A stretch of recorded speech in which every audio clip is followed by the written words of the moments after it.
नमस्कार, मी नरेंद्र महाजन. मागच्या व्हिडिओमध्ये आपण 2018चा वर्कशॉप कॅल्क्युलेशन आणि सायन्सच्या पेपरमधले आपण 10 प्रश्न बघितले होते. आज आपण त्याचा पुढील भाग बघूया. तर प्रश्न क्रमांक 11. एक car covers a distance 5 kilometre in 5 minutes. Its average speed is equal to. तर 5 किलोमीटर अंतर 5 मिनिटामध्ये एक कार धावते, तर तिची ॲव्हरेज स्पीड काढायची आहे. आपल्याला माहीत आहे की 5 किलोमीटर प्रति 5 मिनिटात, तर 5 किलो एका मिनिटामध्ये स्पीड काढण्याकरता 5 किलोमीटर डिवायडेड बाय 5 हे झालं kilometre per minute. That is 1 kilometre per minute. तर एका मिनिटामध्ये 1 किलोमीटर. आपल्याला ताशी स्पीड विचारलेली आहे. ते उत्तर दिलं आहे किलोमीटर पर आवर दिलं आहे. त्याच्यामुळे आपल्याला एका मिनिटाला 1 किलोमीटर, तर 60 मिनिटाला म्हणजे 1 तासाला किती, तर 60 किलोमीटर पर आवर. याचं किलोमीटर पर आवर रूपांतर करायचं असेल, this is equal to 60 kilometre per hour. जर 1 मिनिटाचे जर समजा आवर केले तर त्याला 1/60 आणि ते वरती जाईल, तर 60 किलोमीटर पर आवर हे आली ताशी speed. The answer is the C. दुसरा प्रश्न आहे, an isosceles triangle has the base of 100 mm as shown in figure and its area is 1000 millimeter square. Find its the length of the side. आता या प्रश्नामध्ये बघा, हा triangle दिला, आयसोस्केल triangle आहे. त्याच्या 2 साईड्स इक्वल आहे आणि त्याचा एरिया दिला आहे आणि याची हाईट विचारलेली आहे, लेंथ विचारलेली आहे. परंतु लक्षात घ्या, याची लेंथची 4 ऑप्शन दिलेले आहे. एक 10 mm आहे, 15 mm आहे, 20 mm आणि 25 mm आहे. याचा बेस 100 mm आहे आणि याची लेंथ जी आहे हा 100 mm आहे, 50 mm, 50 mm.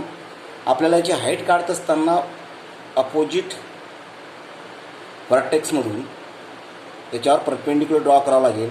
आणि एरिया इज इक्वल टू, तुम्हाला माहिती आहे, 1/2 base into height. This is the formula for area of triangle is equal to area. या ठिकाणी बघा,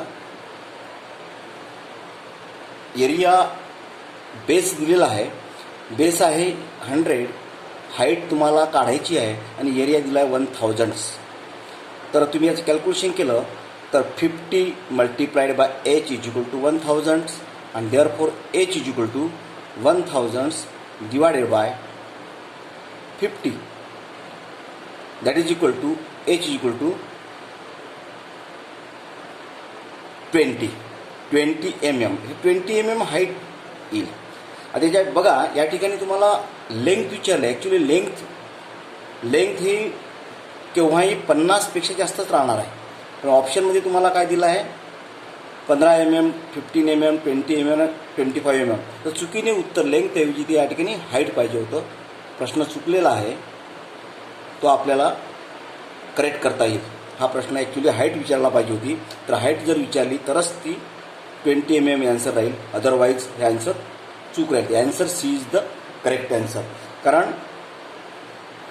त्याची लेंथ जी आहे, साईड जी आहे, ती साईड केव्हाही 50पेक्षा जास्त राहणार. पायथागोरसच्या प्रमाणे काढता आली असती, हाईट 20 आली असती. ही 50 mm, कारण परपेंडिक्युलर जर टाकला तर पायाला तो बायसेक्ट करतो, बेसला बायसेक्ट करतो, म्हणजे ही 25 mm आणि 20 mm. नॅचरली BCची लांबी ही 50पेक्षा जास्तच राहणार. परंतु ऑप्शनमध्ये 50पेक्षा जास्तचं कुठलंही ऑप्शन दिलेलं नाही आहे. त्यामुळे हा प्रश्न चुकीचा आहे. लेंथच्या ऐवजी या ठिकाणी हाईट विचारायला पाहिजे होती. तर हाईट जी आन्सर आहे ते 20 mm. When a body offers a to deformation when acted by external load is called. तर when a body offer a resistance to deformation. तर आपल्याला स्ट्रेसची व्याख्या माहीत आहे, internal restoring force per unit area is called the stress. या ठिकाणी त्याच रेजिस्टन्सला, त्याच विरोधाला स्ट्रेस असे म्हणतात. म्हणजेच when a body offers resistance opposition to the deformation is also called the stress. आणि that is answer is the A is the correct answer. Next question, thermal conductivity of water in general with rising temperature. Thermal conductivity of water in general with rising temperature. आता conductivity of water temperature वाढलं तर काय होईल ते विचारलेलं आहे. Generally काय होतं, टेम्परेचर वाढलं तर मेटल जे लिक्विड असेल त्याची कंडक्टिव्हिटी कमी होते, परंतु वॉटरचं बिहेवियर हे ॲनॉमलस बिहेवियर आहे. म्हणजे पाण्याची कंडक्टिव्हिटी वाढते. तापमान वाढलं की पाण्याची कंडक्टिव्हिटी वाढते. तर answer A is the correct answer. Thermal conductive water in general with rising temperature increases. तर पाण्याची कंडक्टिव्हिटी काय होते, वाढते. नंतरचा प्रश्न आहे the value of X in the following figure. एक्सची किंमत विचारलं. एक्स मीन्स व्हॉट, तर एक्स म्हणजे हा एक्सटेरियर अँगल आहे, याची किंमत आपल्याला विचारलेली आहे. Value of the x in. आता बघा हा जो ट्रायंगल दाखवलेला आहे हा ऑल साईड्स, याचे इंडिकेशन आहे तिन्ही साईड्स इक्वल्स आहे. म्हणजे हा इक्विलॅटरल ट्रायंगल आहे आणि इक्विलॅटरल ट्रायंगलमध्ये तिन्ही कोणा जे असतात ते इक्वल असतात. म्हणजे 60 डिग्री, हा 60 डिग्री आणि हा सुद्धा अँगल 60 डिग्री. तिन्ही अँगल हे 60 डिग्रीचे आहे. आणि तुम्हाला हा जो आहे this is angle called exterior angle. तर हा अँगल असतो इतर दोन अँगलची बेरीज एवढा असतो. म्हणजे हा 60 आहे किंवा ह्या दोन अँगलची जी बेरीज आहे एक्सटेरियर अँगल्स, तर या दोन अँगलची बेरीज 180 असते. हा 60चा आहे, तर हा उरलेला किती असणार, हा 120चा असणार. किंवा एक्सटेरियर अँगल इंटेरियर दोन अँगल आहे, ह्या दोन अँगलच्या बेरीज एवढा असतो. म्हणजे 60 + 60 इज इक्वल टू 120. तर this X is equal to 120. तर 120 इज द करेक्ट ॲन्सर. नंतरचा प्रश्न आहे in order to keep the body moving in a circle there exists a force on it that is directed toward the center of the circle. This force is known as. तर काय असतं, एखादी body circular मोशनमध्ये असेल, if the body is in circular motion, आणि for circular motion the force toward the centre is essential, that is called the centripetal force. Circular motion करता आवश्यकच आहे, टुवर्ड द सेंटरच्या डायरेक्शननी फोर्स तो आवश्यक, otherwise body will not be in the circular motion. तर जेव्हा एखादी बॉडी सर्कलच्या अराउंड मूव्ह होत असेल तर त्याच्या सेंटरकडे असणाऱ्या ज्या फोर्सचं नाव आहे सेंट्रिपिटल फोर्स.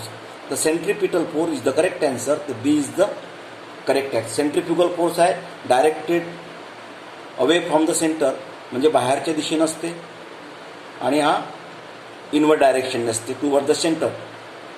तर सेंट्रिफ्युगल फोर्स आउटवर्ड डायरेक्शन असतो, centripetal force inward direction toward the centre असतो, आणि तो सर्क्युलर मोशन करता इसेन्शियल आहे. The straight line distance travel between the starting position to the final position of the moving body is called.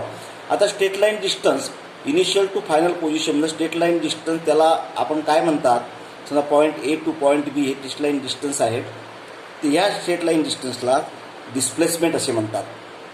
Straight line distance travelled between the starting position final position of the body is called the this is called the displacement. म्हणजे एखाद्या बिंदूच्या संदर्भामध्ये त्याच्या स्थानातील जो बदल असतो त्या बदलाला डिस्प्लेसमेंट म्हणतात, त्याला स्ट्रेट लाईन डिस्प्लेसमेंट म्हणतात. तर याला आपण displacement is the correct answer. तर answer D is the correct answer. नंतरचा क्वेश्चन आहे की डायग्राम दिलेली आहे आणि या इरेग्युलर शेप आहे, याचं क्षेत्रफळ एरिया विचारलेला आहे. त्या एरिया काढत असताना इरेग्युलर शेपचा सिम्पसन्स रूल आहे, आणि सिम्पसनचा रूल वापर करून आपल्याला त्याचा एरिया काढता येतो. तर सिम्पसन रूलचा फॉर्म्युला काय आहे, तर area A is equal to x/3 y1 + 4y2 + 2y3 + 4y4 + 2y5 and so on up to yn. हा फॉर्म्युला आहे. तर या फॉर्म्युल्यानुसार आता y म्हणजेच काय, y म्हणजे हे distance, this is called the y, आणि हे जे डिस्टन्स आहे this is the x.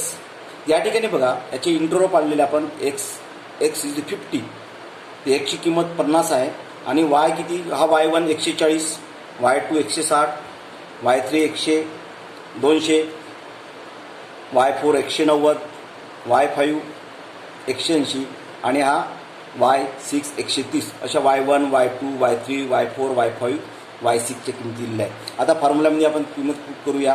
Area एक्सची किंमत आहे 50, 50/3, y1 that is 140 plus 4 y2 160, तर 4 × 160, नंतर 2y3 2 × y3ची किंमत 200, 2 × 200, नंतर 4y4 तर 4 इंटू 190 आणि 2 इंटू 180 आणि प्लस YN म्हणजेच 130. याचं जर कॅल्क्युलेशन केलं, कॅल्क्युलेटर परीक्षेमध्ये अलाउड आहे, तर 140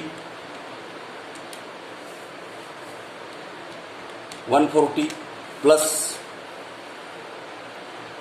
640 plus 400 plus 600 plus 960 plus 130 multiplied by 50 divided by 3. This is equal to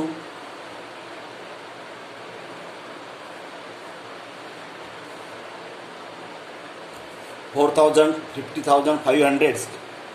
आता हे आलं कॅल्क्युलेशन झालं. पुन्हा एकदा चेक करूया. 140 plus 640 plus 400 plus 760 plus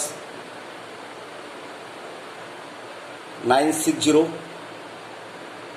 sorry 360 960 cancel 140 plus 640 plus 400 plus 760 plus 360 18 multiplied by 2 36 into 0 360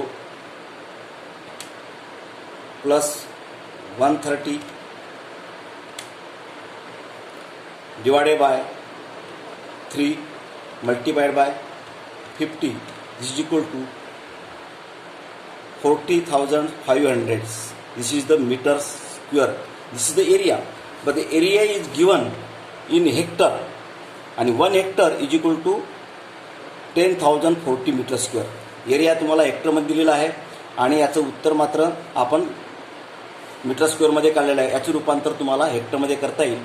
तर 40,500 मीटर स्क्वेअर याचं रूपांतर जर तुम्हाला हेक्टरमध्ये करायचं असेल तर 1 हेक्टर इज इक्वल टू 10,040. याला 10,040 डिवाइड करा. जे उत्तर येईल ते उत्तर हेक्टरमध्ये येईल. तर divided by 10,040 that is equal to 4.033. 4.033 हे आन्सर आला. This is equal to 4.033. Calculator allowed असल्यामुळे कॅल्क्युलेटरमध्ये 4.033 4.033 इज द करेक्ट आन्सर. तर 4.033 म्हणजे C is the correct answer. Next question. One bucket has the bigger side diameter 20 centimeter and smallest diameter is 15 centimeter.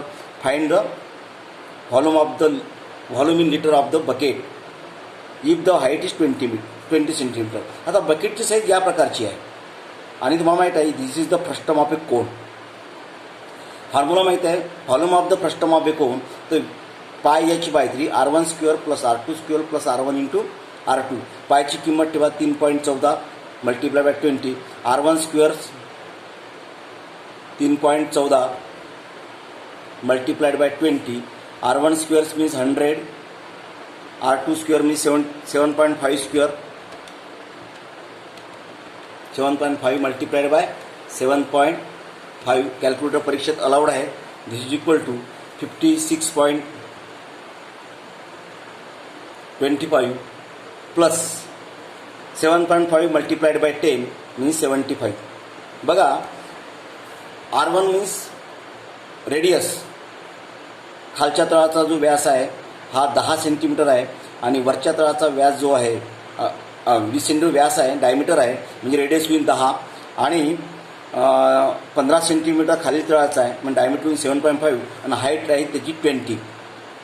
त्याची height किती आहे 20. दिस is H आहे 20. तर ही किंमत पुट केली आपण, त्याचं कॅल्क्युलेशन आपल्याला कॅल्क्युलेट करता येईल. तर 3.14 पहिल्यांदा बेरीज करून घ्या. तर 100 plus 25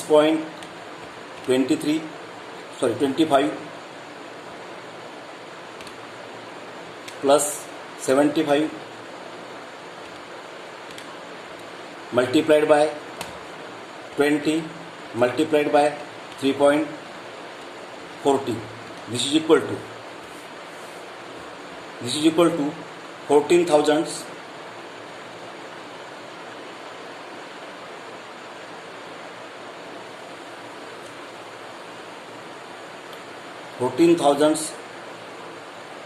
522.5 divided by 3 is equal to 4,840.8. 4,840.8 that is the centimeter cube. आता व्हॉल्यूम निघाला आहे 4,840.8 सेंटीमीटर क्यूब. याचं रूपांतर आपल्याला लिटरमध्ये करायचं आहे. आणि one litre is equal to 1 litre is equal to 1000 centimetre cube. 1000 cc is equal to 1 litre. आणि देअरफोर याला 1000 ने डिवाइड केलं ते आन्सर काय होईल 4.8408. तर 4.840 तर आन्सर इज द बी. याचं उत्तर काय होईल बी. नंतरचं आहे object moving along the circular path is.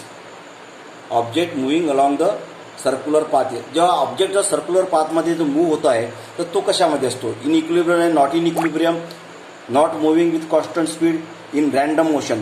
तर जेव्हा ऑब्जेक्ट या सर्क्युलर पाथनं मोशन होतो तो इक्विलिब्रियममध्येच असतो. अदरवाईज जो जर समजा सर्क्युलर पाथमध्ये इक्विलिब्रियम जर त्याचा बॅलन्स बिघडला तर तो ऑब्जेक्ट काय होईल, एकतर सेंटरमध्ये कोलॅप्स होईल किंवा बाहेर निघून जाईल.